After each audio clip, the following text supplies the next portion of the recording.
ओम शांति। 22 मई 2026 की मुरली है। मुख्य रूप से बाबा ने कहा, सारे विश्व में शांति स्थापन करने का कर्तव्य एक बाप का है। मनुष्य विश्व में शांति स्थापन नहीं कर सकते क्योंकि सब बेकारी है। शांति की स्थापना तब हो जब बाप को जाने और पवित्र बने। बाप को ना जानने के कारण निधन के बन गए हैं। आगे कहा, एक बाप से सच्ची प्रीत रख, सच्चा सच्चा पांडव बनना है। मौत सामने खड़ा है, इसलिए पवित्र बन, पवित्र दुनिया का मालिक बनना है। काम महाशत्रु जो आदि मध्य अंत दुख देता है, उस पर जीत प्राप्त कर पावन बनना है। याद से विकारों की खाद निकाल, आत्मा को गोल्डन एजेड बनाना है। अब सुनते हैं महावाक्यों को विस्तार से। बाबा ने कहा, मीठे बच्चे, चैरिटी बिगिन्स एट होम, अर्थात जो देवी देवता धर्म के हैं, शिव के व देवताओं के पुजारी है, उन्हें पहले पहले ज्ञान दो। प्रश्न है, बाप का कौन सा कर्तव्य कोई भी मनुष्य नहीं कर सकते हैं और क्यों? उत्तर, सारे विश्व में शांति स्थापन करने का कर्तव्य एक बाप का है।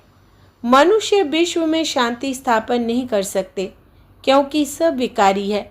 शांति की स्थापना तब हो जब बाप को जाने और पवित्र बने। बाप को ना जानने के कारण निधन के बन गए हैं। गीत है, मरना तेरी गली में। ओम शांति। ओम शांति का अर्थ भी घड़ी घड़ी बताना पड़े क्योंकि ओम शांति का अर्थ कोई भी नहीं जानते। जैसे घड़ी घड़ी बोलना पड़ता है, मन मना भव, अर्थात बेहद के बाप को याद करो। ओम का अर्थ कह देते हैं, ओम माना भगवान। बाप कहते हैं, ओम अर्थात मैं आत्मा, यह मेरा शरीर। परम पिता परमात्मा भी कहते हैं ओम, मैं भी आत्मा हूँ, परम धाम में रहने वाला हूँ। तुम आत्माएं जन्म मरण के फेरे में आती हो, मैं नहीं आता हूँ। हाँ, मैं साकार में आता हूँ ज़रूर। तुम बच्चों को सृष्टि के आदि मध्य अंत का सार समझाने, कोई और यह समझा न सके। अगर निश्चय नहीं तो सारी दुनिया में भटकना चाहिए, ढूंढना चाहिए। और कोई है जो अपना और सृष्टि के आदि मध्य अंत का नॉलेज देते हैं।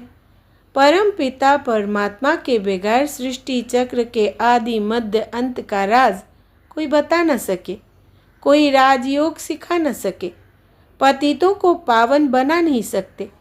पहले पहले जो भी देवी देवताओं के पुजारी है, उन्हों पर पुरुषार्थ करो समझाने का। आदि सनातन देवी देवता धर्म वालों ने ही पूरे 84 जन्म लिए हैं, वही अच्छी रीति समझ सकेंगे। बाद में आने वाले 84 जन्म ले न सके। यह सुनेंगे भी वो जो देवताओं के पुजारी होंगे और जो गीता पढ़ने वाले होंगे। गीता में सिर्फ यह भूल की है कि भगवान के बदले श्री कृष्ण का नाम डाल दिया है। तो गीता पढ़ने वालों को समझाना चाहिए, पूछना चाहिए, परमपिता परमात्मा शिव से आपका क्या संबंध है? उनको भगवान कहेंगे। श्री कृष्ण तो दैवी गुण वाले हैं, उनको दैवी राजधानी थी, उसमें सब दैवी गुण वाले थे। अब वही पूज्य से पुजारी बन गए हैं। तो कोशिश कर पहले पहले आदि सनातन देवी देवता धर्म वालों को उठाना चाहिए। Charity begins at home. जो शिव के पुजारी हो, उनको भी समझाना पड़े। शिव आता ज़रूर है, तब तो उनकी जयंती मनाते हैं। वो परम पिता परमात्मा है, ज़रूर आकर राजयोग सिखाते होंगे और कोई मनुष्य मात्र सिखा न सके। श्री कृष्ण को व ब्रह्मा को भगवान नहीं कहा जा सकता है, जबकि सर्व का सद्गति दाता बाप एक ही है। वो ज्ञान का सागर होने के कारण सबका शिक्षक भी है। सृष्टि के आदि मध्य अंत की हिस्ट्री ज्योग्राफी दूसरा कोई जानते नहीं। बाप कहते हैं, मुझे ज्ञान का सागर चैतन्य बीज रूप भी कहते हैं। यह जो उल्टा झाड़ है, उनके आदि मध्य अंत का ज्ञान उस बीज के पास ही होगा। इसलिए मुझे ज्ञान का सागर ऑलमाइटी ऑथोरिटी कहते हैं। ऑथोरिटी क्या है? सभी वेदों, शास्त्रों, ग्रंथों आदि सबको जानते हैं। तुम बच्चों को समझा रहे हैं। वो शास्त्र सुनाने वाले कहते हैं कल्प की आयु लाखों वर्ष है, परंतु वो तो हो नहीं सकता। यह वैरायटी धर्मों का मनुष्य सृष्टि रूपी झाड़ है। उनकी आयु भागवत में लंबी चौड़ी लिखती है। अब भगवान कोई धर्म शास्त्र तो नहीं है। गीता धर्म शास्त्र है। उनसे देवी देवता धर्म स्थापन हुआ। बाकी भागवत, महाभारत आदि उनसे कोई धर्म नहीं स्थापन होता। वो तो श्री कृष्ण की हिस्ट्री लिखी है। बाप समझाते हैं, बच्चे तुम देवी देवता धर्म वालों को समझाओ कि तुमने 84 जन्म लिए हैं। सतयुग में सिर्फ भारत ही था और कोई धर्म नहीं था। भारत ही स्वर्ग था। भारत ही ऊंच ते ऊंच गाया जाता है। और फिर परम पिता परमात्मा शिव का बर्थ प्लेस हो, जो आकर पतितों को पावन बनाते हैं। शिव की पूजा भी यहाँ होती है। जयंती भी यहाँ मनाई जाती है। ज़रूर पतित दुनिया में ही आया होगा। पुकारते भी सब है, पतित पावन आओ। भारत पावन था, फिर 84 जन्मों का चक्र लगाया है। जो पावन स्वर्गवासी थे, अब वो नरकवासी पतित बने हैं। पावन बनाया शिव बाबा ने, पतित बनाया रावण ने। इस समय है ही रावण का राज्य। हर नर नारी में 5 विकार है। सतयुग में विकार थे ही नहीं, निर्विकारी थे। अब पतित है, तब तो बुलाते हैं, आओ आकर हमको फिर से पावन बनाओ। सतयुग में हम सो पावन थे। 21 जन्म राम राज्य में थे। अब तो है रावण राज्य, सब विकारी है। बाप कहते हैं काम महाशत्रु है। यह आदि मध्य अंत दुख देते हैं। अब इन पर जीत पाए पावन बनो। तुमने जन्म जन्मांतर पाप किए हैं, सबसे तमो प्रधान बने हो। आत्मा में खाद पड़ती गई। पहले तो गोल्डन एजेड थे, फिर सिल्वर एजेड, फिर कॉपर। खाद पड़ते पड़ते सीढ़ी उतरते आए। भारत की ही बात है। सतयुग में 8 जन्म, फिर त्रेता में 12 जन्म, फिर वही भारतवासी चंद्रवंशी, वैश्यवंशी बनते हैं। आत्मा इम्प्योर बनती है। बाप कहते हैं मैं आकर कल्प कल्प भारत को स्वर्ग बनाता हूँ, फिर रावण नर्क बनाते हैं। यह ड्रामा बना हुआ है। अब बाप समझाते हैं ज्ञान सागर तो शिव बाबा है ना। ऊंच ते ऊंच शिव है सबका पूज्य। पहले पहले उनकी पूजा होती है। वो है बेहद का बाप। ज़रूर उनसे बेहद का वर्षा मिलता है। भारतवासी भूल गए हैं, भगवान एक निराकार को ही कहा जाता है। उनको मनुष्य याद भी करते हैं। ऐसे नहीं कि सब भगवान ही भगवान है। एक तरफ भगवान को याद भी करते हैं, फिर ग्लानि भी करते हैं। एक तरफ कहते सर्वव्यापी है और फिर कहते पतित पावन आओ। बाप आकर ब्रह्मा तन से ब्रह्मा मुख वंशावली ब्राह्मणों को ही समझाते हैं। अभी तुम ब्राह्मण चोटी हो। ब्राह्मणों के ऊपर ठहरा शिव। विराट रूप में देवता, क्षत्रिय, वैश्य, शूद्र दिखाते हैं। ब्राह्मणों का नाम ही नहीं, क्योंकि देखते हैं ब्राह्मण तो है बेकारी, फिर देवताओं से उत्तम कैसे कहे। बाप समझाते हैं, वो भी गाते हैं ब्राह्मण देवी देवताएं नमः। एक्यूरेट कोई जानता ही नहीं है कि इन्हों का राज्य कब था, स्वर्ग कहाँ से आया। अब तुम समझते हो बाबा आकर ब्रह्मा द्वारा स्वर्ग की स्थापना करते हैं, शंकर द्वारा नरक का विनाश कराते हैं। महाभारत की लड़ाई भी लगी थी ना, जिससे स्वर्ग के गेट्स खुले थे। गाते हैं परंतु कुछ भी समझते नहीं। यह भी दिखाते हैं कि इस रुद्र ज्ञान यज्ञ से विनाश ज्वाला प्रज्वलित हुई। बरोबर अभी वही पाठ चल रहा है। 5000 वर्ष पहले भी लड़ाई लगी थी, तब पतित दुनिया विनाश हुई थी। गीता का ज्ञान जब सुनाते हैं तो कहते हैं 3 सेनाएं थी। यूरोपवासी यादव सेना, जिन्होंने साइंस से मसूल इन्वेंट किए। गीता के पूरे 5000 वर्ष हुए। बाप समझाते हैं यह 3 सेनाएं अभी भी है। गाया हुआ है विनाश काले विपरीत बुद्धि, अर्थात परमपिता परमात्मा से विपरीत बुद्धि है। जानते नहीं है सिवाय तुम्हारे कोई की प्रीत नहीं है। सबकी विनाश काले विपरीत बुद्धि है। बाकी तुम पांडवों की है प्रीत बुद्धि। तुम शिव बाबा को ही याद करते हो। जानते हो शिव बाबा हमको 21 जन्मों का वर्षा देने आए हैं। तुम्हारी प्रीत बुद्धि है शिव बाबा के साथ। बाकी तो कोई बाप को जानते ही नहीं। तो 3 सेनाएं हुई ना। तुम हो पांडव सेना। विनाश काल तो है ही, तुम जानते हो मौत सामने खड़ा है।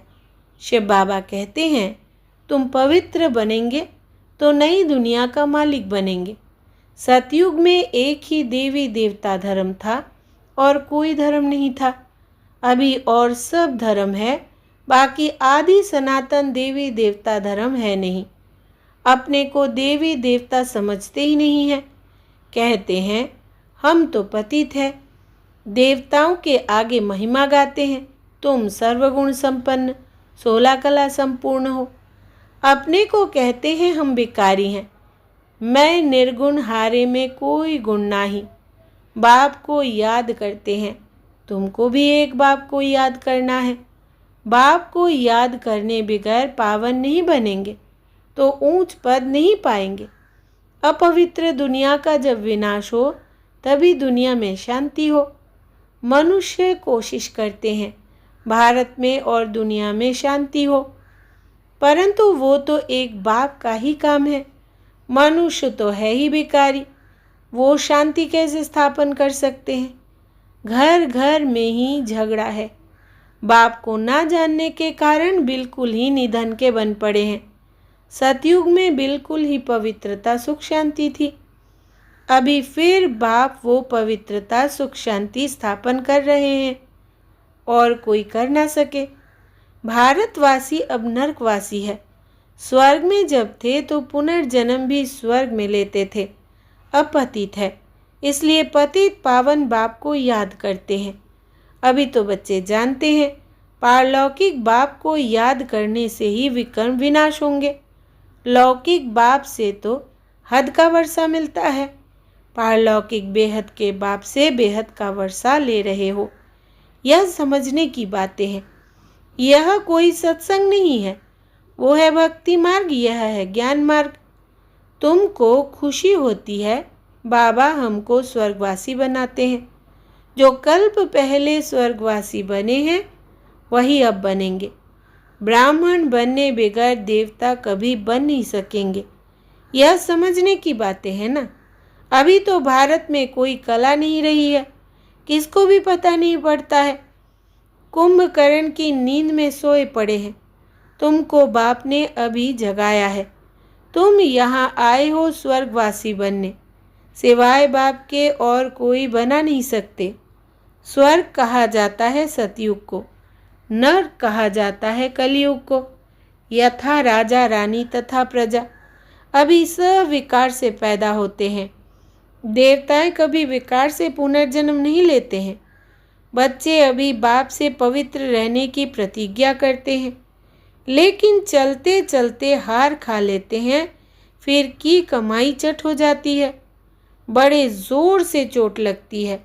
आश्चर्यवत सुनंती कथनती फिर भागंती हो जाते हैं। भल साक्षात्कार भी करते हैं, परंतु साक्षात्कार में माया का प्रवेश बहुत होता है।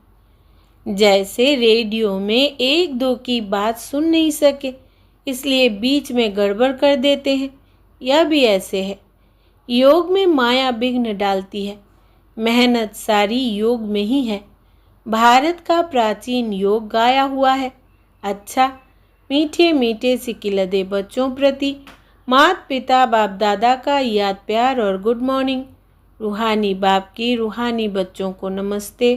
हम रूहानी बच्चों की रूहानी माता पिता बाप दादा को याद प्यार, गुड मॉर्निंग और नमस्ते बाबा नमस्ते। धारणा के लिए मुख्य सार। पहला, एक बाप से सच्ची प्रीत रख सच्चा सच्चा पांडव बनना है। मौत सामने खड़ा है, इसलिए पवित्र बन पवित्र दुनिया का मालिक बनना है। दूसरा, काम महाशत्रु जो आदि मध्य अंत दुख देता है, उस पर जीत प्राप्त कर पावन बनना है। याद से विकारों की खाद निकाल आत्मा को गोल्डन एजेड बनाना है।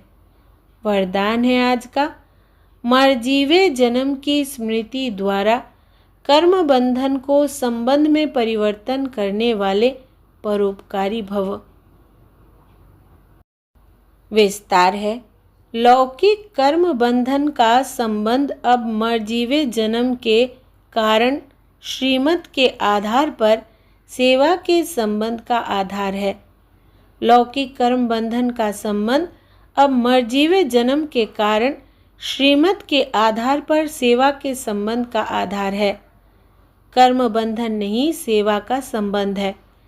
सेवा के संबंध में वैरायटी प्रकार की आत्माओं का ज्ञान धारण कर चलेंगे तो बंधन में तंग नहीं होंगे। लेकिन अति पाप आत्मा अपकारी आत्मा से भी नफरत व घृणा के बजाय रहम दिल बन तरस की भावना रखते हुए सेवा का संबंध समझकर सेवा करेंगे तो नामी ग्रामी विश्व कल्याणी व परोपकारी गाए जाएंगे। स्लोगन है, समय व परिस्थिति प्रमाण वैराग्य आया तो यह भी अल्पकाल का वैराग्य है, सदा काल के वैरागी बनो। समय व परिस्थिति प्रमाण वैराग्य आया तो यह भी अल्पकाल का वैराग्य है, सदा काल के वैरागी बनो। यह अव्यक्त इशारे सदा अचल अडोल एक स्थिति का अनुभव करो। किसी भी प्रकार का विघ्न व समस्या अथवा माया का वार वार नहीं है, लेकिन खेल के समान अनुभव हो तो खेल समझने से खुशी खुशी पार कर लेंगे और अवस्था एक रस रहेगी। लेकिन अगर इसे वार समझेंगे तो घबराएंगे भी और हलचल में भी आ जाएंगे। माया का काम है आना और आपका काम है विजयी बनना। अच्छा, ओम शांति।